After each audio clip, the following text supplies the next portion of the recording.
Good afternoon. Welcome to the Baseball Insiders. I am Adam Weinert alongside Fanside. It's MLB Insider Robert Murray. See a lot of you showing up today, all looking for the same information. Christmas is around the corner.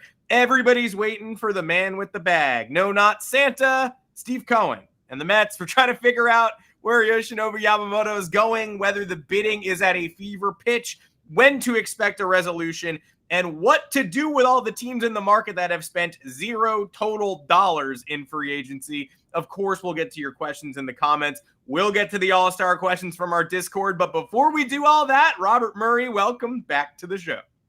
Hey, it's good to be back. I had my parents in town and I took some time away. So my apologies to everyone for not doing a show on Thursday. I have plenty of information ready for you guys, and it shall be a loaded up show. Adam Weinrib, first of all, how are you doing, good sir? Good to be here with you as always.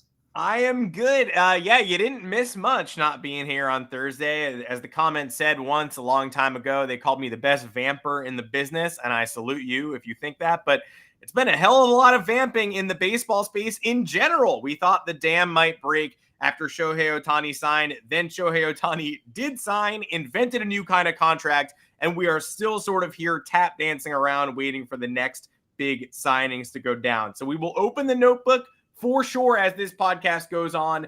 This podcast, of course, the Baseball Insiders, is partnering still with Sleeper Daily Fantasy to give new users a first deposit match up to $100. Make sure to use our code FANSIDED2 when signing up to receive your deposit match. Please remember to always game responsibly. Scan the QR code on the screen to see if you qualify. And we'd love if you would become a member of our Discord channel. We've got several levels. All you have to do is be a YouTube subscriber, become a YouTube member, join the Discord between shows. You can speak to Robert and I. You can ask Robert questions in the Robert Murray rumor mill. Get on that rumor mill level and you get access. That's $4.99 a month. The All-Star level, $7.99 a month, gets a private conversation face-to-face with Robert and I. That's going to go down this week if you're on that tier, so congratulations. No better time to join. You're getting in right under the wire. And yeah, we hope to address a lot of your questions today. We're going to go to some all-star questions later and answer anything that comes into the comments for sure. But I guess we probably have to start with Yamamoto because there is so much noise. There's the Mets dinner. There's the idea that they were underdogs but have now made themselves a factor. The Yankees had a second meeting on Sunday. Does that mean they are towards the top of the pack, or was that a hastily driven decision like, oh, crap, he's meeting with the Mets, let's get another meeting on the books? The Dodgers sent Ohtani and Freeman and Betts, but the Phillies are lurking. The Red Sox thought they were in. Then there was some pessimism right before the show from Red Sox people. I'm deeply confused, but Jeff Passan says the real bidding is starting now. So what can you tell us on Yamamoto, and is the expectation still that something gets done in the next week before Christmas? I mean, when can we relax here? Yeah, my guess is he probably signs before Christmas, but the thing is like, as Jeff Passan was saying, like the bidding is probably going to really start today. And any report suggesting that there were already $300 million offers on the table was false. And that was not the case. The bidding for him is going to get lucrative because if you look at the teams that are involved, you have the Los Angeles Dodgers, you have the New York Mets, you have the Yankees, and there's a plethora of other teams. And those are all big spenders, especially when you have Steve Cohen's presence. And every indication is that the Mets are serious in this thing. And it's that you have Steve Cohen and David Stearns literally flying to go meet with Yamamoto. And then Yamamoto is meeting with Cohen and having dinner with him. The fact that they've done that twice indicates they're serious. And if there's one thing we've learned about Steve Cohen is if he wants a player, he will be willing to spend whatever it takes to sign that player. And there's going to be plenty of competition, though. I think the Dodgers are an absolutely real threat. I'm seeing there's comments in here wondering about that. I think there's absolutely a chance he goes to the Dodgers. And the way that it's structured, the way that the Dodgers structured Ohtani's contract and deferring all that money would indicate that like they have the payroll room to do it and to make it happen. So they should not be discounted. I think a team that could get if they wanted to get another starting pitcher, or at least a high-end starting pitcher that could make sense, is the Giants. Obviously, they ended up doing a 6-year deal with Lee the other day, and they need starting pitching, and they've shown interest in Yamamoto as well. So it's just going to be a very lucrative bidding, and I think it'll probably be done by Christmas. And I will tell you this too. We saw a lot of movement after Ohtani signed. Once Yamamoto goes, especially with the starting pitching market, the floodgates are going to open. And I know a lot of other players are just waiting for that Yamamoto domino to fall, but he is not close to going because the bidding is really just starting like right now. Yeah, and I think there is there's all sorts of prisoner of the moment stuff going on with Yamamoto where people want the domino to fall so badly that they see like, oh, the Dodgers brought Ohtani to their meeting. It's over. Wait, he hasn't signed with the Dodgers yet. Uh-oh, are the Dodgers on the outs? Like, he's having dinner with the Mets. It's over. Wait, he went to meet with the Yankees. Are the Mets out? Like, everybody's riding the roller coaster, but as Passan smartly reminded everybody, none of the favorites are out. None of the high bidders are out. The bidding begins now. No one's behind anyone's offer. Like there was a rumor that the Giants and Red Sox had made $300 million plus offers, it feels like those would set the market. The real bidding begins now. Teams are going to learn where they stand over the next several days, it would seem. Yeah. And I'm glad you said that, because like people have been riding the roller coaster now for Yamamoto for quite some time. The thing is like the ride has barely even started yet, and there is no roller coaster to really ride. So it's like, let's be patient. The bidding is going to start today. I'm sure there's going to be leaks. I think there's probably going to end up being more leaks here than there ever was with Ohtani, because that was a state of secrecy that I have never seen in my life. But I just get ready for more leaks, more reports to happen. Just try your best not to ride that roller coaster, and make sure you trust who is reporting stuff, because a lot of that stuff about the Red Sox and the Giants came from unverified reporters, and misinformation is not fun. I hate it on my end, but just be careful who you trust. I'll leave it at that. People do read what they want to read. If they read something that confirms their priors, they're like, oh boy, my now like friendship ended with other guy. You know, this guy's my new best friend because he said something I like. Yeah, it's tough stuff. And like you said, the ride hasn't even started yet. So if you thought the last couple of weeks of roller coastering were tough, get ready for the next week pre-Christmas, because we're going to get actual information soon, hopefully. Yeah, and actually, so not to cut you off there, there's a question here from Joshua Harris that I want to answer. And yes, Andy Martino is legit. Yeah. I'll tell you that. But he's asking if the Angels are going to get a starter soon. I don't know the answer to that specific question in terms of like a timeline, but I can tell you that the Angels have in fact explored the starting pitcher market, and that they're exploring every possible avenue to upgrade that part of the roster. And I would fully expect them to add another starting pitcher, and I would fully expect them to add at least another reliever or two. I know they've had conversations with Marcus Stroman's agent. I don't think that has been reported yet, so I'm thinking that's news. But that's the thing, is like nothing's close there. But they've had conversations with Stroman, and they've had conversations with a lot of other agents regarding their starting pitchers. So I would not read too much into the fact that Stroman is someone that they've talked to, but they like Stroman. And Stroman has a history with Alex Anthopoulos, who was Perry Manassian's guy in Atlanta. I don't know if they crossed over in other parts. I'm not necessarily sure of that, but surely Anthopoulos would have given Perry some insight into Stroman there. And there was a report the other day about Snell meeting with the Angels. That was not accurate. That was not the case at all. Well, they're not done. They will certainly consider plenty of options. I want to give our Red Sox fan friends a bone too, because I know they were at the start of the comment section, and they were also a little bit down because of some perceived pessimism in the Yamamoto chase, which again hasn't even really started yet. There was good Red Sox news over the weekend that said they're willing to ignore the qualifying offer in their pursuit of starting pitching. Have you heard the same? Have you heard any more about potential fits in Boston? Obviously, they're going to look pretty far and wide, and they know their rotation's not done. So, wondering if you've heard any connections there. Yeah, I actually did not see that report. But like as far as the Red Sox are concerned, yeah, I've been pretty adamant that they're looking at starting pitching. They're looking at a lot of they're evaluating some free agent options here for sure. I also wonder too, with all the rumors about Jesus Luzardo being available, if they ended up missing on some other targets, if that could be somebody that they would pursue. But there's plenty of other teams that would make sense for a guy like Luzardo. So like I know there's been reports suggesting that they've had conversations, and yeah, like that's accurate.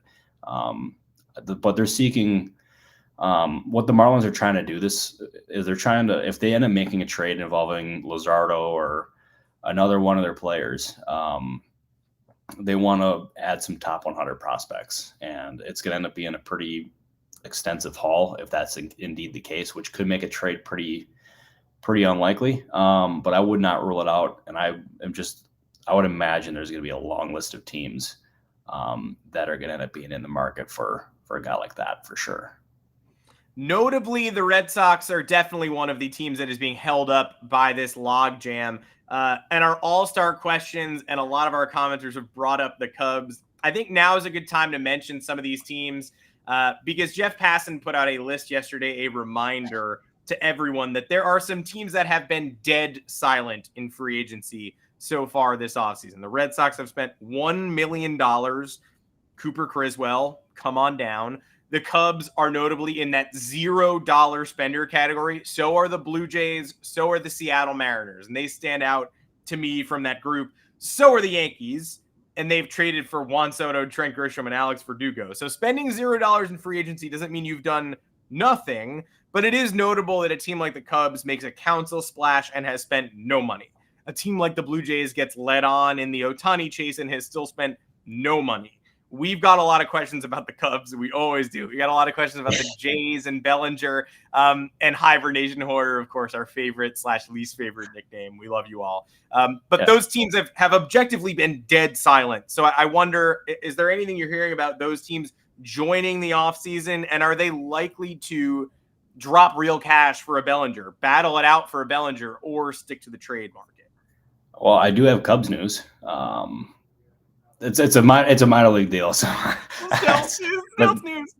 They signed Tom Pannone. I might be mispronouncing that last name, to a minor league contract with a spring training invite. I don't believe that has been reported yet. So that did happen. But the Cubs, they've had conversations with a lot of different folks, and I think a Bellinger reunion would make a whole lot of sense if they end up trying to pursue a guy like a Rhys Hoskins or someone along those lines. I certainly think that would make sense as well.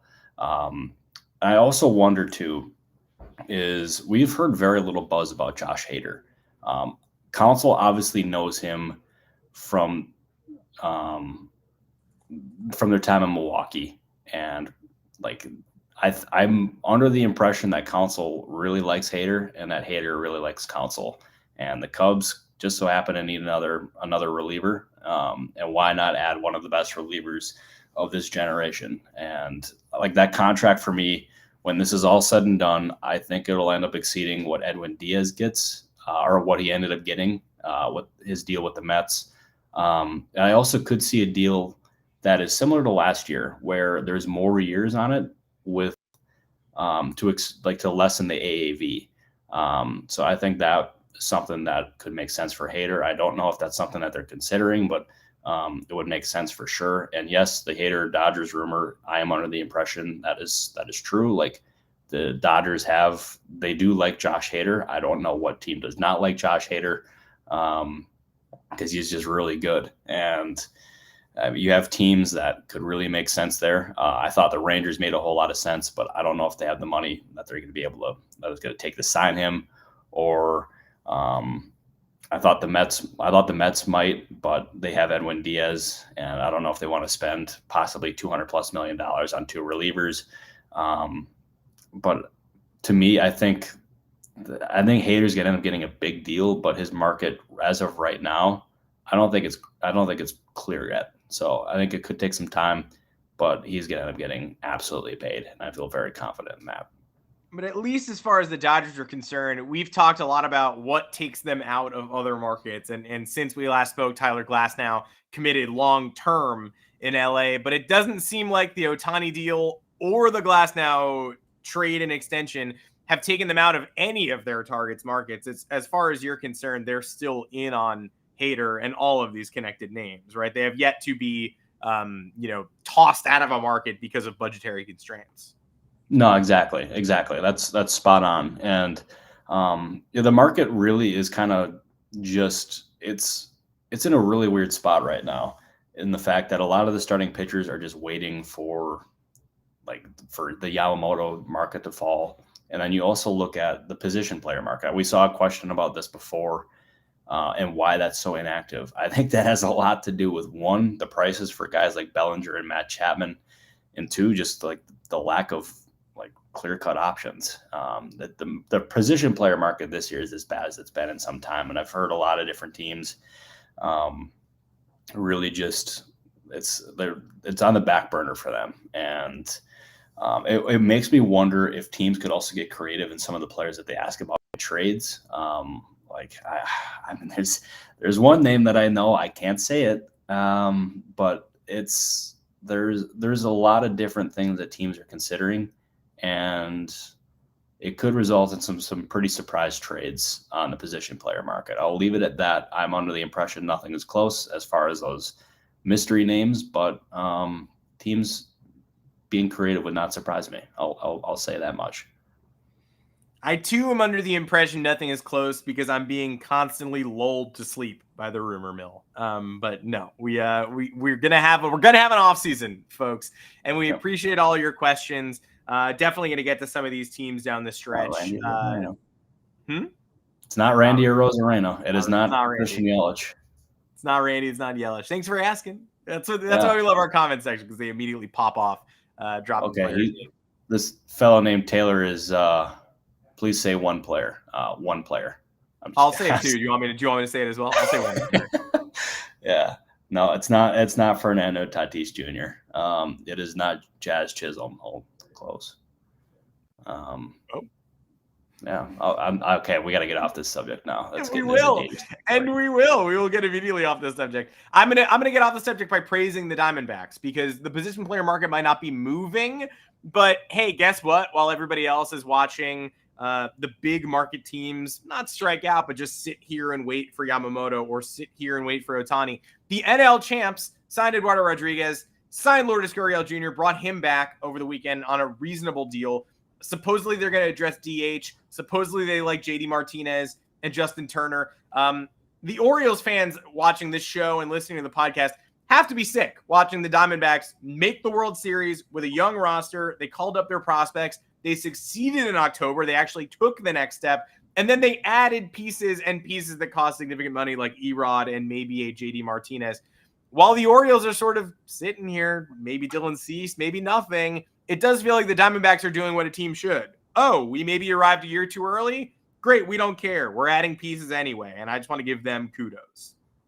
Yeah, and I'll absolutely give the Diamondbacks kudos here. And what they have done this offseason is they were obviously a surprise contender and made it to the World Series when nobody was really expecting it. They have a very talented roster, but they continued to add, and they added Erod on a deal that I think was quite it was $20 million a year is not team friendly by any means, but I thought it was going to end up being more than that. And I give the Diamondbacks credit for doing it. And I did not think they were going to be able to retain Lourdes Gurriel. And that was another really good deal, a good value. And they're not done. And that is exactly how teams should be. When you have a good team, continue to invest in that team and make it a great team. And the job that Mike Hazen, Amiel Sade, that entire front office, and then also Torey Lovella for the job he's done in handling those players, it should be absolutely commended. And I wish more teams operated like that, because that's how a team should go. But it's really refreshing, and that is going to end up making one heck of a rivalry in the NL West with them and the Dodgers. And the Dodgers are not done. The Diamondbacks are not done. It's going to be a very fun, competitive battle in 2024. But as far as the Orioles go, very like they're a team that I thought last year should end up making a big push in trying to sign some of these high end free agents, and they are.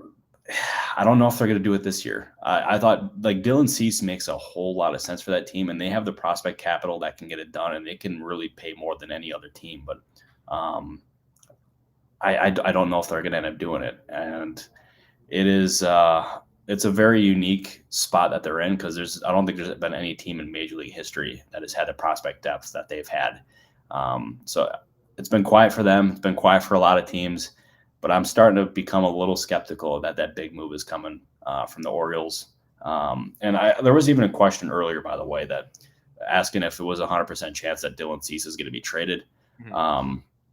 No, there's not a 100% chance. I do think in the end he's probably going to be traded, but they have multiple years of control on him. And if they don't get the offer that they want, they don't have to trade him. And that's a good spot for them to be in, because even if they traded him at the deadline, and you have still more than 1 year of control, you're going to be getting a lot in return for him. So it's a good spot to be in, and that's why they don't have to make a move right now.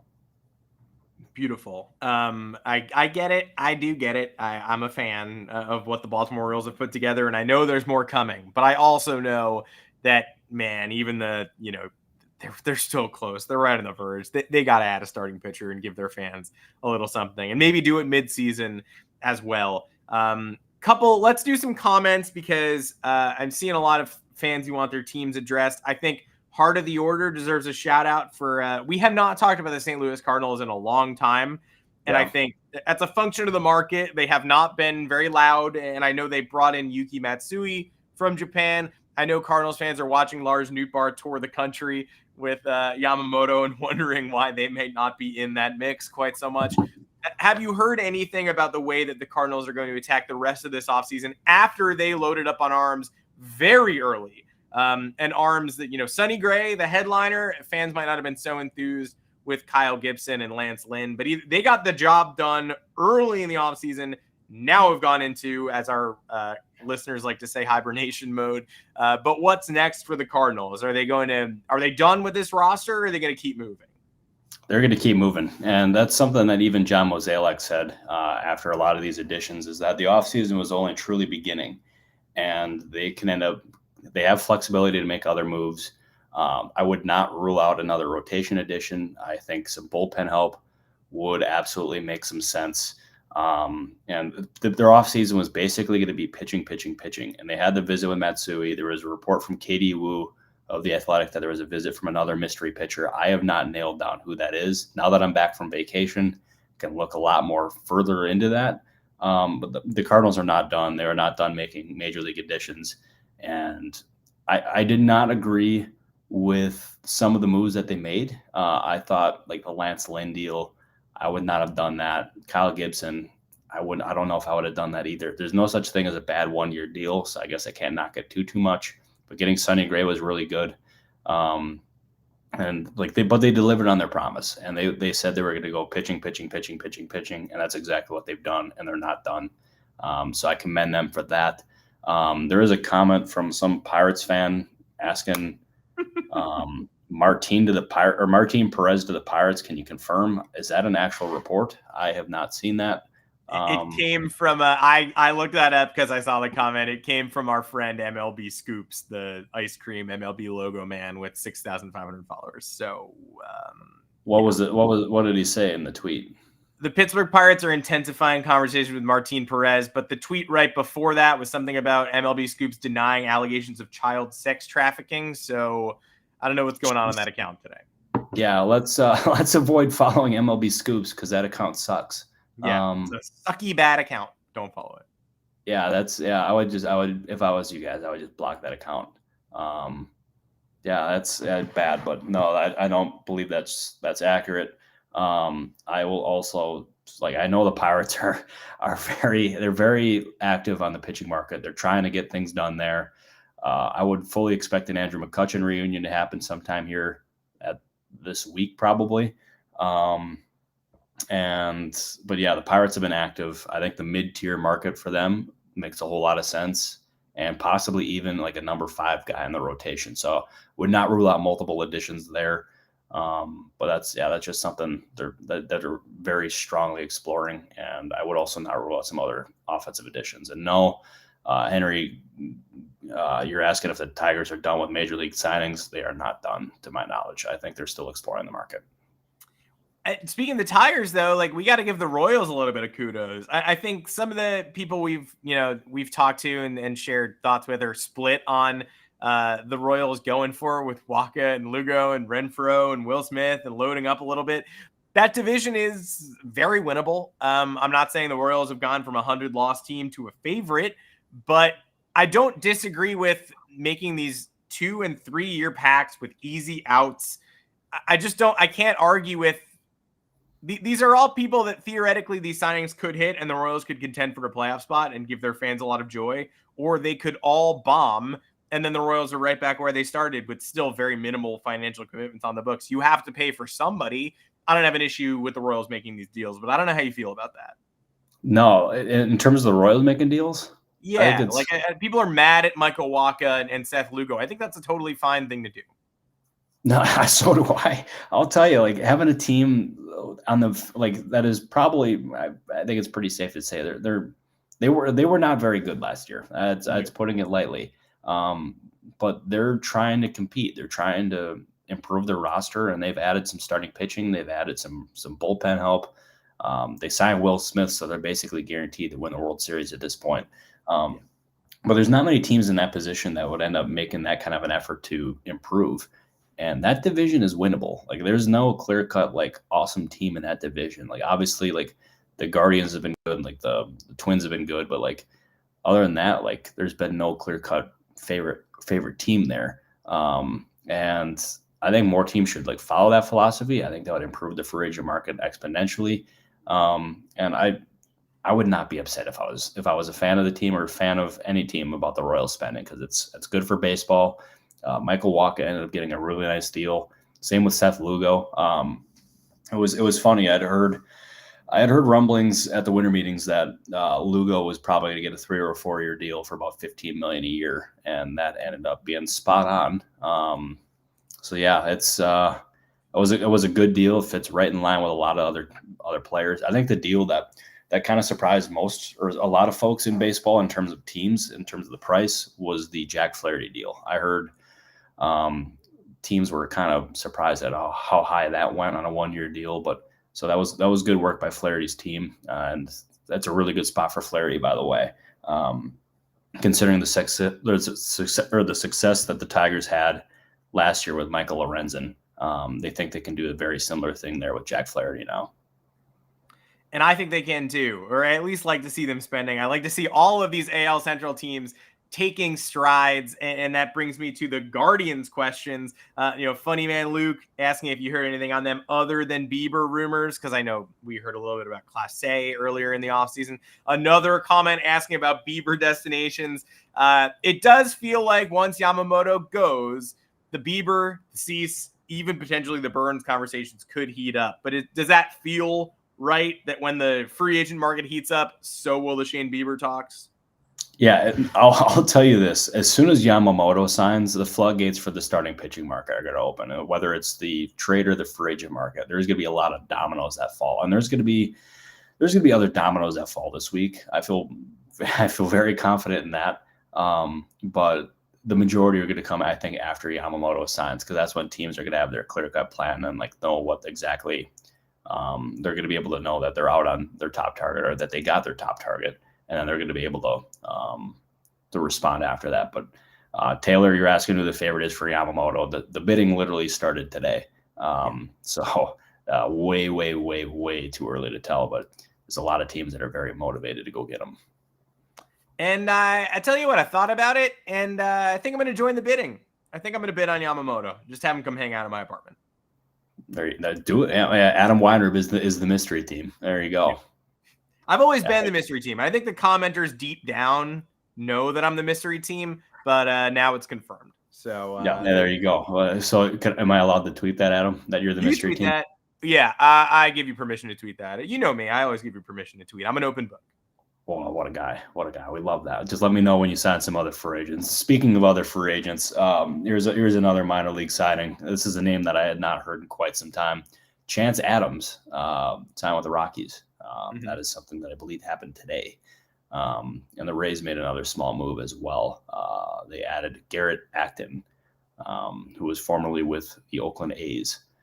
They signed him to a minor league deal with a spring training invite. So there's been a lot of different little minor league signings. I know not the most exciting things by anything in the world, but at least we got some movement. And I will tell you too, like there's been like I told that to our Discord channel earlier today when I found all those stuff out.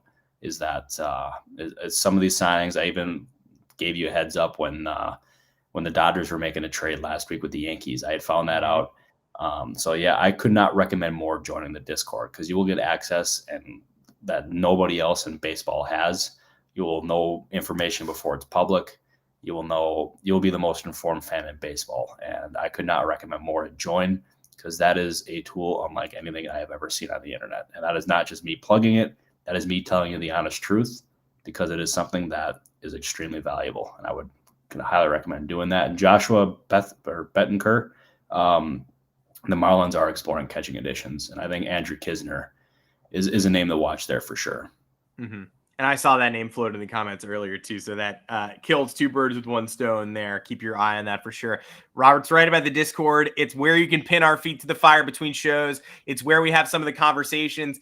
Sometimes it's a dress rehearsal for what we talk about on the podcast. We take a lot of questions from the Discord, of course, bring them on to the show. So if you haven't joined, we'd love to see you there. Multiple levels. And again, the all-star meeting where you get a FaceTime with Robert and I, almost like a private show. You can't leak from it. You can't record it and distribute it, but you get to join us on a private stream. That will be going down this week, and it'll be going down once a month.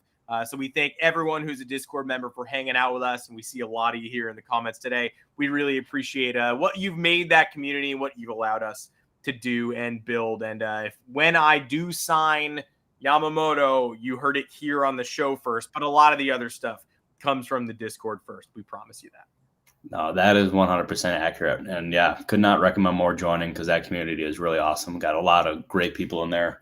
And yeah, you'll know information before anyone else, which I think is a pretty awesome tool to say the least. We didn't talk about the Glasnow trade, by the way, on the air with certainty. Like, I like the return that the Rays got. And I know the classic joke is like, love this trade for the Rays. Who do they get and who do they give up? Like, and it's a great joke. That's my favorite tweet. I love it. It's an all-time tweet, but in this case, it's true. I just like 5 years of Pepio more than I like 1 year of Glasnow. And that's a little hypocritical because in the past, I've poo-pooed the value of 5 years of Bryce Miller just because I feel like he's an average to slightly above average pitcher and people are overvaluing the control. But I like Pepio, the pitcher, a lot. I like him more than the Seattle guys.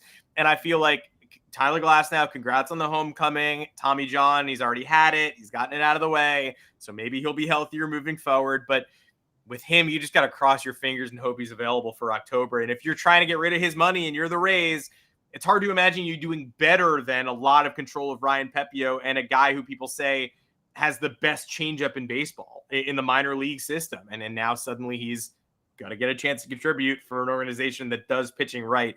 I think the Rays made out like bandits in that trade. So do I.